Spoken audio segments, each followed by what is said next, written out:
কি হলো আনবিটেন টিমের। हम लोग आगे हम लोग धक्का लगा दिया अपने अरे मोटे तू भी धक्का मार यार गाड़ी कहाँ ले जा रहे हो?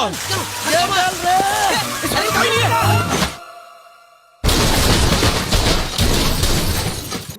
এদিকে পাঞ্জাব এদিকে আর যাদের দুজনের যে সব থেকে বেশি দরকার ছিল ম্যাচ জেতার, এই আজকের ডেটে কিন্তু দুজনেই পুরোপুরি হেরে বসে আছে।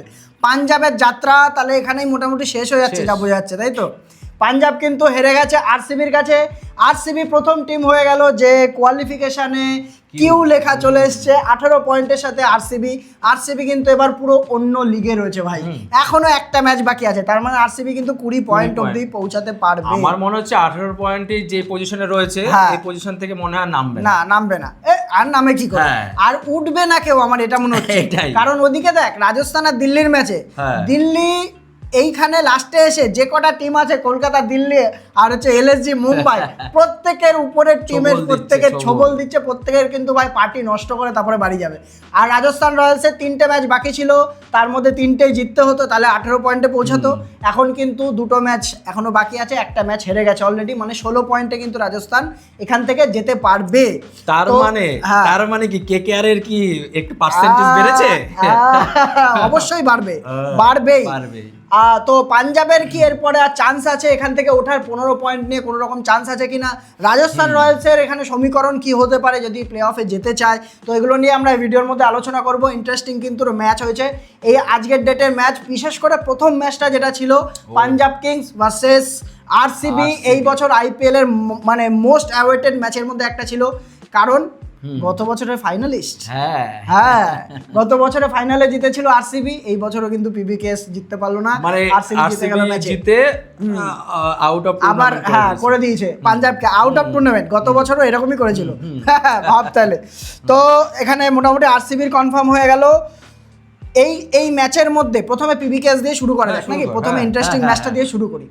এই ম্যাচের মধ্যে ভাই, এই ম্যাচের মধ্যে তুই শ্রেয়াস আয়ারের মেন্টালিটি বল, রিকি পন্টিং এর সঙ্গে ওর বল, বা হচ্ছে পিবিকেএস এর মেন্টালিটি, যে কিভাবে ডাউন খেয়েছে। 6খানা ম্যাচ কিন্তু পরপর হেরে আসলো পাঞ্জাব, 6টা ম্যাচ আনবিটেন টিমের এই অবস্থা।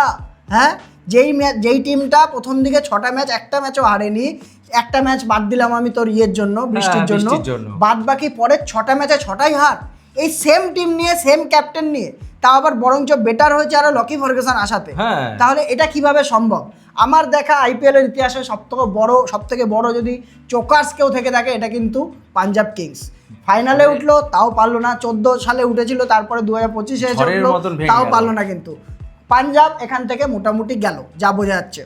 মানে এই যে কথাটা বলবো, ঠিক আছে, সেটা বলতে সত্যি কথা বলতে ভালো লাগছে না। তুই একটা টিম প্রথমে ছিল, শিখরে বসেছিল, যে 99.99 মানুষ প্রেডিকশন করেছিল যে 7টা ম্যাচের পরেই বলছি যে প্লে অফসে কোয়ালিফাই করবে, এমনকি টপে থাকবে, এমনকি 20-22 পয়েন্টও যেতে পারে, যে কেউ যায়নি 22 পয়েন্টে। তো পাঞ্জাব কিন্তু এরকমই খেলছিল। আমার কি মনে হয় বলতো, পাঞ্জাব যে প্রথম থেকে এক্সপেকটেশনটা সেট করেছিল, ওইটা ছিল পাঞ্জাবের extra ordinary game, normal game ছিল না। নর্মাল গেম কিন্তু পরে শুরু হয়েছে, যেখানে হারতে শুরু করছে সেখান থেকে। আমার মনে কি ওভার কনফিডেন্স হয়ে গেছিল, কিছু একটা হয়েছে ভাই, হতে পারে, ঠিক আছে, নজর লাগা হতে পারে, নজর লাগা হতে পারে। কারণ হচ্ছে এইভাবে নালে ক্যাচ মিস করে না, কিন্তু পাঞ্জাব তো হারলো ক্যাচের জন্যই হারলো, কিন্তু মোস্ট অফ দা ম্যাচেস কিন্তু ক্যাচের জন্যই। এক একটা ম্যাচে 3-4টে করে। এই ম্যাচের কথা ভাব, এই ম্যাচে পাঞ্জাবের জন্য আর কি পজিটিভ হতে পারতো? সবার প্রথমে বল পেলো, সব থেকে বড় কথা ওদের যে মানে সব থেকে স্ট্রংগেস্ট পয়েন্ট এই বছরে, সেটা হচ্ছে চেস করতে পারলো, সুযোগ পেলো, তারপরেও কিন্তু এখানে কাজ হলো না। কি করলো এসে, যে টিমের মধ্যে এমন চেঞ্জেস করছে পাঞ্জাব এসে, যে হচ্ছে তোর মার্কো ইয়ানসনকে, ওদের যে ম্যাচ উইনার প্লেয়ার মানে হতে পারতো আর কি, মার্কো ইয়ানসনকে বসিয়ে দিয়েছে ওখান থেকে। আমি ভাবলাম যে না ঠিক আছে, বাটলেটকে বসিয়েছে, আমার এটা অবধি ঠিক ছিল। মাইক ইয়ানসনকে লকি ফার্গুসনকে এনেছে, এটাও ঠিক আছে, এটাও মানছি আমার। তুই যদি ইয়ানসনকে যদি নাও বসাতো বা বসিয়েছেই মানলাম, তারপরে পাঞ্জাবের টিমে কমতিটা কোথায়? তুই আমাকে নেই তো, সেম তো প্লেয়ার। তুই মিডিল অর্ডারে, লোয়ার মিডিল অর্ডারে কারা কারা আছে? মার্কেস স্টয়নিস, তারপরে হচ্ছে তোর শাশাঙ্ক সিং থেকে শুরু করে কোন প্লেয়ার আছে, কোন প্লেয়ার নেই বল? আজমাতুল্লাহ ওমর জাই বল, তাহলে প্রত্যেকটা প্লেয়ার, প্রত্যেকটা অপশন কিন্তু পাঞ্জাবের কাছে রয়েছে। তারপরে গিয়ে আরসিবির কাছে কত খেয়ে যাচ্ছে? 222 222 তাও লাস্টের বলটায় আউট হয়ে গেল, তাই নাহলে আরো কত রান হতো কিন্তু এখান থেকে, জবে থেকে পাঞ্জাব ক্লপস হয়েছে, তুই একটা জিনিস চিন্তা কর, ওপেনার ঝুটি কিন্তু ফ্লপ হয়ে গেছে। হ্যাঁ ঠিক আছে। ওই যে পাঞ্জাবের ব্যাটিং এ আসলে বলছি, ওটা হ্যাঁ, পাঞ্জাবের হ্যাঁ। ব্যাটিং এ আসার পরে বলছি। তো প্রথমে আরসিবির ব্যাটিং দিয়ে Batting। শুরু করি। আরসিবি টিমের মধ্যে আজকে রাজাত পাতিদার ছিল না, না। ক্যাপ্টেন সাব ছিল না। ক্যাপ্টেন সাবের জায়গায় জিতেশ শর্মা প্রথম ক্যাপ্টেন্সি করলো, প্রথম না আগেও প্রথম করেছে, আগে করেছে। জিতেশ শর্মা ক্যাপ্টেন্সি করেছে, যেটা আসে বিরাট কোহলি তো আর করবে না। না না তো যাই হোক, ওখান থেকে কিন্তু প্রথমে যে ইয়েটা, যে নেগেটিভ জিনিসই যদি বলি, জেকব বেথেল কিন্তু এই বছর একদম পারফরমেন্স দেখাতে পারেনি। যে বলেছিল যে জেকব বেথেলের মতো প্লেয়ার, অ্যান্ডারসন টুইট করে বলেছিল আমার মনে আছে, যে জেকব বেথেলের মতো প্লেয়ারকে বসিয়ে রাখছে, ওর থেকে আইপিএল খেলাতে ইংল্যান্ডে যে কাউন্টি খেলা ভালো। আমার এর তো হ্যাঁ, খেলালো, সেটাই তো। 4-7খানা ম্যাচ খেলিয়ে দিল। আমার মনে হয় সল্টের কোনো আপডেট পাচ্ছি ওইটাই ব্যাপার, হ্যাঁ। সল্টের আপডেট বলতে সল্ট এখনো চটিল রয়েছে, এসছে আচ্ছা, কিন্তু আচ্ছা। রয়েছে, কিন্তু চটিল রয়েছে। কারণ হচ্ছে সল্ট যাওয়াতে আরসিবির কিন্তু ওপেনিং Opening, জুটিতে হ্যাঁ, যে হ্যাঁ, ওদের হ্যাঁ। একটা পার্টনারশিপ হচ্ছিল, ওই জিনিসটা কিন্তু বড় একটা এফেক্ট পড়েছে সল্ট যাওয়াতে। সেটাই তো, বিরাট কোহলি না থাকলে, কন্ট্রিবিউট না থাকলে কিন্তু না। ভাই অবস্থা হ্যাঁ হ্যাঁ, খুব একটা ভালো বিরাট হতো কোহলি না। একা একটা দিকে দাঁড়িয়ে আছে, তুই ভাব, অবশ্যই। তুই আগের দিন সেঞ্চুরি পরপর দুটো ম্যাচে 0, হ্যাঁ। তারপরে এসে পরপর দুটো ম্যাচে একটা সেঞ্চুরি একটা হাফ সেঞ্চুরি, এই ম্যাচেও সেঞ্চুরি করে যেতে পারতো, হ্যাঁ, 10 সেঞ্চুরিটা করতে পারতো। তো বিরাট কোহলি আর কি বলবো, বিরাট কোহলির 500তম সিজন হ্যাঁ। টোটাল, তোর কত নাম্বার, 9খানা, হ্যাঁ 9খানা 500তম সিজন, ঠিক আছে। শুধু বিরাট কোহলি না, বিরাট কোহলি নিয়ে বেশি কিছু বলে লাভ নেই, বিরাট কোহলিকে নিয়ে বললে হাঁপিয়ে কারণ যাবে। হ্যাঁ বিরাট কোহলি, রেকর্ডের বন্যা বয়ে যাবে। বিরাট কোহলি ভাই এর আগের বছরও, তার আগের বছরও, তার আগের বছরও 600-700 করে সিজন দিয়ে এসছে। এই বছর কিন্তু মানে জানি না কি খায় ভাই, বিরাট কোহলির কি কিছু বলার নেই আর, অন্য বিরাট- লিগে রয়েছে ভাই। আমার মনে হয় দর্শকরা জানে যে বিরাট কোহলিকে নিয়ে বললে তারিফের বন্যা বয়ে যাবে। হ্যাঁ, ঠিক তো আছে? যাকে নিয়ে হ্যাঁ। বলতে হবে আমরা, হ্যাঁ। যাকে তারিফ করতে হবে সেটা হচ্ছে দেবদত্ত পাডিক্কাল। হ্যাঁ। দেবদত্ত পাডিক্কালের কিন্তু স্বপ্নের সিজন যাচ্ছে এই বছর, অবশ্যই। মাত্র 2 কোটির প্লেয়ার, ঠিক আছে, অলরেডি 400-র উপরে সিজন চলে এসছে এই বছর। গত বছরেও ভালো খেলছিল, যে শুধু চোটের জন্য মায়াঙ্ক আগরওয়ালকে নিয়ে আসতে হয়েছিল গত বছর, নিশ্চয়ই মনে আছে। সেই টিমে আবার ফেরত এসে এখান থেকে ঠিক 3 নম্বরে জায়গায়, নেমে, হ্যাঁ, 3 ঠিক নম্বরে নেমে জায়গায় কিন্তু position এ অ্যাকচুয়ালি নেমে। কিন্তু ওপেনার। হ্যাঁ, হ্যাঁ। এটা জানিস কি, দেবদত্ত পাডিক্কালের এত প্লেয়ার আরসিবিতে খেলে এসছে, দেবদত্ত পাডিক্কাল এখন যা রানে রয়েছে আরসিবির ইতিহাসে 5th হাইয়েস্ট রান, মোস্ট রানের মধ্যে রয়েছে। বাপরে। Virat Kohli, AB de Villiers, Chris Gayle, আর হচ্ছে তোর 4 নাম্বারটাকে খেয়াল আসছে না আমার, 5 নম্বরে কিন্তু দেবদত্ত পাডিক্কাল রয়েছে। তাহলে ভাবতে পারিস, হ্যাঁ, এর সেটাই আগেও তো। খেলে গেছিল কিন্তু দেবদত্ত পাডিক্কাল, ওই আগে জন্য RCB তে কিন্তু- খেলে গেছিল। তাহলে আরসিবি এরকম একটা ভালো প্লেয়ার পেয়েছে, কত মেরে গেছে এখানে, ইয়ে মেরে গেছে তোর 45 মেরে গেছে 25 বলে 45। হ্যাঁ। তো বিরাট কোহলির সঙ্গে একটা পার্টনারশিপও করেছে, বিরাট কোহলির সঙ্গে পার্টনারশিপ কিন্তু পাডিক্কালের অলরেডি 500 রানের উপরে এই সিজনে হ্যাঁ। চলে এসছে, ঠিক আছে, 500 রানের উপরে চলে এসছে, 72-এর এভারেজ রয়েছে, এবং 9টা ম্যাচের মধ্যে 7টা কিন্তু 50+ পার্টনারশিপও রয়েছে এই পাডিক্কালের সঙ্গে। কেন হবে না কেন, বিরাট কোহলি। যেহেতু ওপেনিং প্লেয়ার হয়তো ফিনসল্ট একটা ম্যাচ খেললে হ্যাঁ। আরেকটা ম্যাচ হয়তো, হ্যাঁ 9টা ম্যাচের মধ্যে হ্যাঁ, 6টা হ্যাঁ, 6টা হ্যাঁ, রয়েছে, সরি, হ্যাঁ। আর এদিকে ব্যাথেল তো খেলতেই পারছে না, না। তার জন্য তো ওদের পার্টনারশিপটা ইম্পর্টেন্ট হ্যাঁ। আরসিবির জন্য হ্যাঁ, ছিল। অবশ্যই। হুম। শুধু পাডিক্কাল বলে না, না। ভেঙ্কটেশ আয়ারের কথা ভাব, যে নামছে এসে হঠাৎ করে একটা ম্যাচে নামাচ্ছে, কত মেরে দিয়ে যাচ্ছে 74, 73 আর কি। 73, 40 হ্যাঁ। বলে 73।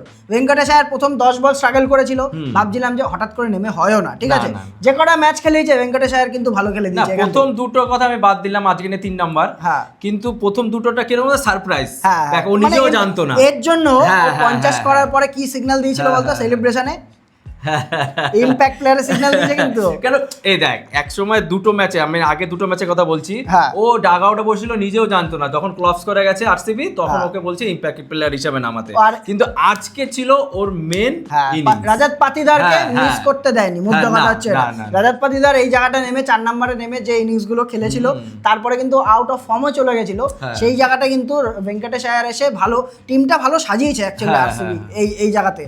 কারণ হচ্ছে অন্যান্য প্লেয়াররা ফিল্ড শট না থাকাতে ওপেনার যে এখানটায় প্রবলেম হচ্ছে সেটা অলরেডি দেখা যাচ্ছে, আর বাদ বাকি ওদের পুরো সেট টিম রয়েছে, Set team। আর কিছু চেঞ্জ করার না, দরকার দরকার নেই, তার সুরেশ করছে শর্মা না কিন্তু তো। খুব হাই ফাই বলার না, না, না, না। কিন্তু তারপরেও দেখ ওকে খেলেই যাচ্ছে, যে উইনিং কম্বিনেশন ভাঙবো না এখান থেকে। আরে, এই ম্যাচেও মনে হয় 4 ওভারে যখন 50 খেলে। সঙ্গ দোষে বলে না, হ্যাঁ, ওইটাই ব্যাপার, রঙ্গ দেখায় যাকে আর কি। নামাবে যা ছবে তাই শোনা। তাই শোনা। ভেঙ্কটেশ আয়ারকে নামাচ্ছে 70 মেলে দিয়ে বেরিয়ে যাচ্ছে, প্লেয়ার অফ দ্য ম্যাচ অবশ্যই। নিয়ে বেরিয়ে যাচ্ছে।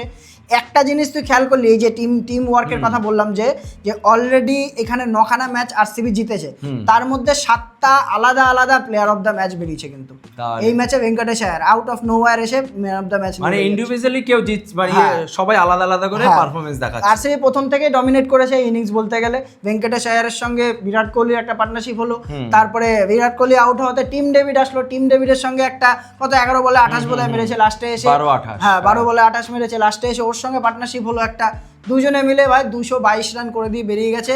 এই মাঠে না, যে কোনো মাঠে 200 রান চেস করাটা আমি মনে করবো যে একটা নর্মাল ব্যাপার হয়ে গেছে এখন, কিন্তু 220 মার্কটা 220 ইজ নিউ 200। তবে এটা আমি তোকে বলবো, যদি পাঞ্জাব কিং যদি প্রথম যে রাউন্ডগুলি খেলছিল প্রথম, তাহলে এই রান কিন্তু এরকম চুন হবে, কোনো ব্যাপারই ছিল না, কিন্তু কনফিডেন্স অনেক ভাই লো হয়ে গেছে, অনেক লো হয়ে গেছে। কোনো পাঞ্জাবের কাছে কোনো ব্যাপারই ছিল না 222 রান। তাই ভাবছি আমি, যে মনে হচ্ছে এই রান বেরিয়ে যাবে, কিন্তু ওই যে যেটা আমরা প্রথমে বলেছিলাম, কনফিডেন্স একদম লো হয়ে গেছে। প্রিয়ান সারিয়া আর যদি তোর খেলতো, ঠিক আছে, যে প্রথম দিকে প্রাপ সিমরান যে ম্যাচগুলো খেলে গেছে পার্টনারশিপে, সেটাই তো বলছি, সেই জিনিসটাই তো পাঞ্জাব হারিয়ে ফেলেছে। তাহলে পাবেটা কোথায়? কে আছে ওদের? আর ব্যাটিং যখন করতে আসলো, মানে তো পাঞ্জাবের প্যাটার্নটা দেখ, ওদের ওপেনাররা রান করে যায়, এই ম্যাচে পায়নি। শ্রেয়াস আয়ার যে কটা ম্যাচ জিতেছে, আমি প্যাটার্নের কথা বলছি, শ্রেয়াস আয়ার রান পেতো 50 তো মিনিমাম পেতো, বিশেষ করে রান চেজের মধ্যে জিতেছে ম্যাচ। শ্রেয়াস আয়ার এই ম্যাচে পায়নি কিন্তু, না ঠিক আছে। কনলি ভালো খেলেছিল, কনলি আউট হয়ে যাচ্ছে, তাহলে এই চারটে প্লেয়ার, আমি শ্রেয়াস আয়ার এখানে ক্যাপ্টেন্সি দোষ দেব না। আমার এখানে পুরো মনে হচ্ছে এখান থেকে হচ্ছে প্লেয়ারদের এক তো ফিল্ডিং, এক হচ্ছে ফিল্ডিং, আর এক হচ্ছে তো ফিল্ডিং ক্যাচিং, আর এক হচ্ছে তোর প্লেয়ারদের আউট অফ ফর্ম হয়ে যাওয়া। প্রাপ সিমরান খেলে দিয়েছে, আমি মানি এটা, প্রাপ সিমরান খেলে দিয়েছে, কিন্তু বাদ বাকি প্লেয়াররা কিন্তু আর দেখা যাচ্ছে না। তো যাই হোক, নিচের দিকে সবাই ভালো খেলেছিল। পাঞ্জাবের ব্যাটিং এর কথা যদি বলি আমরা, নিচের দিকে মার্কাস স্টয়নিক্স, তারপর শশাঙ্ক সিং, শেরগে, এরা তিনজন এসে নিজেদের তরফ থেকে চেষ্টা করেছে, কিন্তু ততক্ষণে যা ড্যামেজ হওয়ার হয়ে গেছিল, ওখান থেকে ম্যাচ জেতানো যায় না। আর আরসিবির ভাই বোলিং, ভাই রে, ভুবনেশ্বর কুমার আর আরসিবির পাওয়ার প্লে, দুজনের লাভ স্টোরি দেখা গেছে এই বছর, লাভ স্টোরি। তুই কোনো ব্যাটসম্যানকে সামনে দাঁড় করে দিবি, ভুবনেশ্বর কুমারের কাছে এখন বর্তমানে হেজেলউডকে আউটশাইন করে দিয়েছে। যে হেজেলউড গত বছর ভুবনেশ্বর কুমারের উপরে যাচ্ছিল, দুজনের জুটি হিসাবে চলছিল, এখন কি মনে হয় হেজেলউড না থাকলেও কিছু যায় আসে না, মনে হচ্ছে না এই বছরটা বিশেষ করে। তোর হ্যাঁ, দুজনে এসেই তোর প্রিয়ান সারিয়ার প্রথমেই তো উইকেট তুলে দিল, তোর ভেঙ্কটেশ, তোর ভুবনেশ্বর কুমার প্রথমে এসে প্রিয়ান সারিয়া উইকেট, মানে পাঞ্জাবের ওপেনারকে নিয়ে নেওয়া মানে ভাই কাজ। প্রথম ওভারে 5 রান দিয়ে যাচ্ছে, ভাবতে পারিস। এই ফর্মে রয়েছে। এরপরে আমরা বলতে হাঁপিয়ে গেছি, এরপরে যদি ইন্ডিয়ান টিমে টি20তে চান্স না দেয় ভুবনেশ্বর, তাহলে শক, মানে আমরা তো শক পাবো, সবাই শক পাবে ভাই। এখান থেকে অলরেডি পার্পল কাপ হোল্ডার, ঠিক আছে, একবারও যেতেও দেয় না ওর হাত থেকে, তাহলে আর কাকে? কত 24টা মনে আছে, হ্যাঁ এরকমই হবে, 24টা এরকম সামথিং এরকম। ইকোনমি দেখ, তুই ইকোনমির কথা বল, তুই যেটা বলছিলে না যে যা ছুটছে সোনা, মানে একটা টিমের মধ্যে তার সবথেকে বড় হচ্ছে রাশিক সালামদার। হ্যাঁ, রাশিক সালাম 3টে উইকেট নিয়ে গেছে এই ম্যাচে। ওর পেস যদি তুই দেখিস, ও পাওয়ার কথা, এরকম পারফরমেন্স করার কথা, তুই বলতো এই আগের সিজন আর এই সিজন বাদ দিয়ে রাশিক সালামের মতো পেস মার খেয়ে ছাতু হয়ে যেত। তুই দেখ না, যখন ভুবনেশ্বর কুমার আর তোর হেজেলউড যখন হয়ে গেল, তো ছেড়ে দিয়ে যখন হচ্ছে রাশিক সালামদারকে নিয়ে আসলো, প্রথম ওভারে উইকেট, তাহলে ঠিক আছে, তাও কি বলটা দেখেছিস? তো পেস কিন্তু বেশি ছিল না, 128 না 29 ছিল, 130 এ বল করে, কিন্তু কতটা ইম্পর্টেন্ট বোলার হিসেবে হয়ে দাঁড়িয়েছে এবছর আরসিবির জন্য। বল ডেথে এসে বল করছে, ডেথে এসে উইকেট তুলে নিয়ে যাচ্ছে, পাওয়ার প্লের মধ্যে বল করছে, তার মানে এতখানি ইম্পর্টেন্ট এবার আরসিবির জন্য এরকম প্লেয়ার। আমার তো ভাই ওকে দেখলে রাজাত ভাটিয়ার কথা মনে আছে, কলকাতার সেই প্লেয়ার, এরকমই পেস ছিল কিন্তু উইকেট টেকার ছিল। আমার একে দেখলে এটার মনে পড়ে। আর পাঞ্জাবের বোলিং এর মধ্যে বলতে গেলে কি আর বলবো, একটাই প্লেয়ার ছিল, এ হচ্ছে হারপ্রীত ব্রার। শ্রেয়াস আয়ারে আমি এই জায়গাটা একটু তারিফ করতে চাই, যে শ্রেয়াস আয়ার হারপ্রীত ব্রারকে কার সামনে বল করিয়েছে বলতো, টাওয়ার পাওয়ার প্লেতে, দুটো লেফটির সামনে, যেটা এই আজকালকার জামানার ক্যাপ্টেনরা মনে করে যে এটা একটা পাপ, যে লেফটিকে, লেফট হ্যান্ডার মানে অফ স্পিনারকে লেফটিদের সামনে বল দেওয়া যাবে না। এই প্যাটার্নটা কাকে আউট করে গেছে, আউট করে গেছে দেবদত্ত পাডিক্কল, জেকব বেথেল, দুজনকে আউট করে গেছে। তাহলে এখানটা আমি বললাম না, শ্রেয়াস আয়ারের ভাই ক্যাপ্টেন্সির দোষ দাও, প্লেয়াররা পারফর্ম না করলে কিন্তু কিচ্ছু করার নেই। কি করবে ক্যাপ্টেন, কি করবে? এখানে ক্যাপ্টেনও কিছু করতে হবে না, কোচিংও কিছু করতে হবে না। তাহলে তো যাই হোক, পাঞ্জাবের এখন যদি আমরা সিচুয়েশন দেখি, পাঞ্জাব কিন্তু 13 পয়েন্টে রয়ে গেছে 4 নম্বরে ছিল, 4 নম্বরে রয়ে গেছে। এখান থেকে যদি পাঞ্জাবকে উপরে উঠতে হয়, মানে কোনো রকম চান্স যদি থেকে থাকে, খুব কম চান্স রয়েছে, তবে এর পরের ম্যাচটা জিতলে 15 পয়েন্টে পৌঁছাতে পারবে এখান থেকে। তারপরে সমীকরণ যদি দেখি আমরা কি হতে হবে, পাঞ্জাবকে তো 15 পয়েন্টে পৌঁছাতেই হবে, তাছাড়াও সিএসকে এবং আরআর দুজনের মধ্যে যদি কেউ একজনও 16 পয়েন্ট অবধি পৌঁছায়, তাহলে কিন্তু পাঞ্জাবের এখানে দরজা বন্ধ হয়ে যাবে। মধ্য কথা হচ্ছে সিএসকে কেও দুটো ম্যাচ হারতে হবে, হ্যাঁ, আর এদিকে রাজস্থানকে একটা ম্যাচ জিতে একটা ম্যাচ হারলেও চলবে। মানে এই দুটো একসাথে হতে হবে, এমন না যে কোনো মধ্যে একটা। মানে এই যে 16 পয়েন্টে পৌঁছাতে দেওয়া যাবে না। এই সিচুয়েশনে এসে এই সব কথাগুলি পাঞ্জাবের ক্যালকুলেটর, তুই ভাবতে পারিস? ভাবতে পারছি এই হচ্ছে আনবিটেন টিম ছিল, এই ভাবতে পারছি না, মানে খুব খারাপ লাগছে। হ্যাঁ, অবশ্যই খারাপ লাগছে না, মানে আমরা এখন ধরেই নিচ্ছি। আর যে টিমটা গত বছর, আমি আরেকটা কথা বলি, কার্মা বলে একটা জিনিস হয়, কার্মা ইজ বিচ যেটাকে বলে। পাঞ্জাব এত ট্রোল করেছে সবাইকে, এই ম্যাচের আগেও আরসিবির হয়ে 49 সে একটা টুইট করেছে, ঠিক আছে? তুই এখানে দেখ কার্মার ফলটা কি। পাঞ্জাব যখন ব্যাটে আসে, ওদের রান ছিল পাওয়ার প্লেতে কত বলতো, 49 পাওয়ার প্লেতে 3 উইকেট। হ্যাঁ, একদম ব্যাং অন, উপরেওয়ালা দেখছে কিন্তু।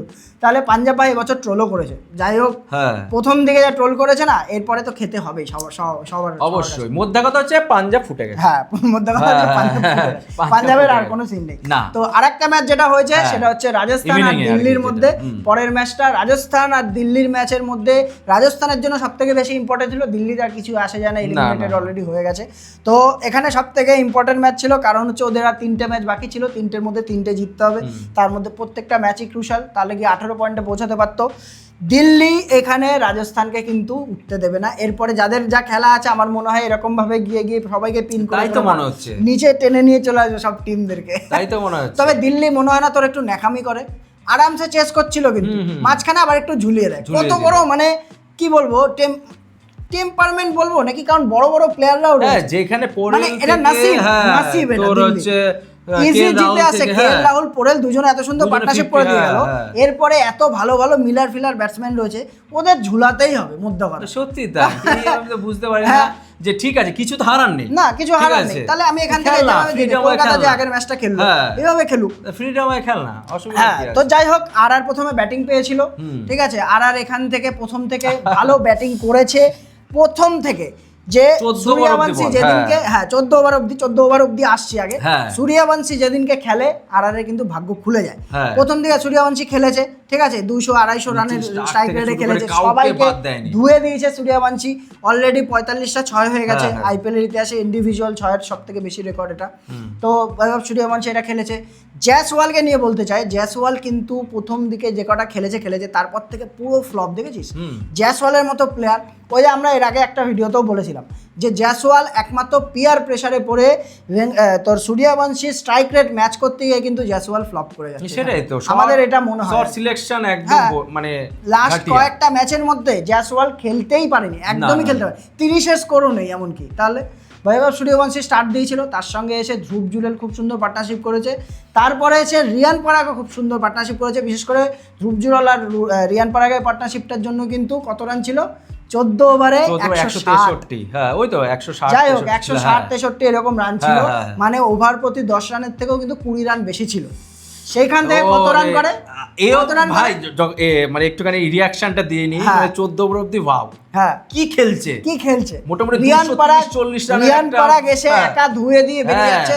এই হচ্ছে তোর, তারপরে কত রান হয়েছে টোটাল, কি তারপরে কত হলো তোর, হচ্ছে 189 হয়েছে। তাহলে এইখান থেকে এসে 160 14 ওভারে, তারপরে গিয়ে কি অবস্থা, যে এইরকম রানে গিয়ে সেটাই তো বলছি, যে লাস্ট 5 ওভারে একটা বাউন্ডারি, লাস্ট 5 ওভারে একটা বাউন্ডারি। ও তার আগে যেটা তারিফ করতে নয়, মিচেল স্টার্ক 4 উইকেট নিয়ে গেছে। মিচেল স্টার্ক যে ওভারটা, মানে 14 ওভারের কথাটাই বলছি, মিচেল স্টার্ক আসলো, এসে 3 উইকেট নিল, পরপর 3 উইকেট, কিন্তু ভাই একটা ওভারে এটাই বলছিলাম যে রাজস্থান রয়্যালসে মিডল অর্ডার রিয়ান পরাগ আউট হলো, কোনো দায়িত্ব নেই ভাই, ক্যাপ্টেন হিসাবে কোনো দায়িত্ব নেই রিয়ান পরাগের। আমি আগাগোড়াই এটা বলে আসি, ঠিক আছে, রিয়ান পরাগের কোনো দায়িত্ব নেই।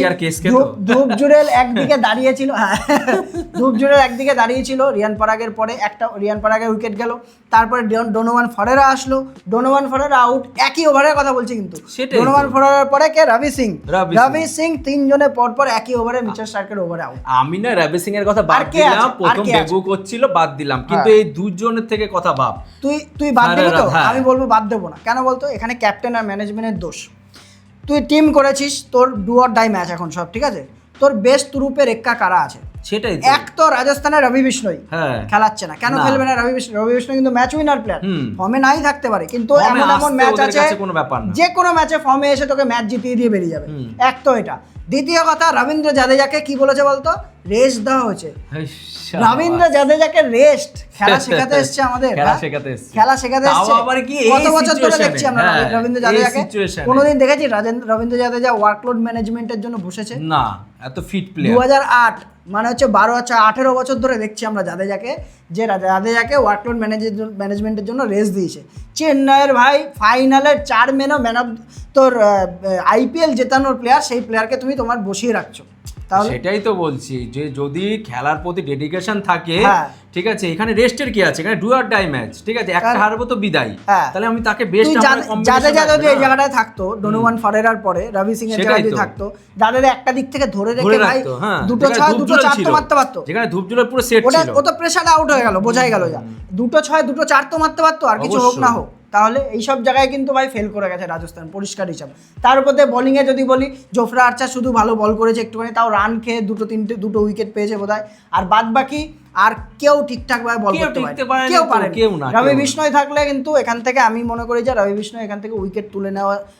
আরে ভাই, যখন এসব ট্রিকি সিচুয়েশন আসবে, ঠিক আছে, এরকম বোলাররাই তো আগে এসে ম্যাচ জেতাবে না, রবি বিষ্ণয়ের মতো বোলাররা, যে উইকেট টেকার। সব থেকে বড় কথা হচ্ছে এটা।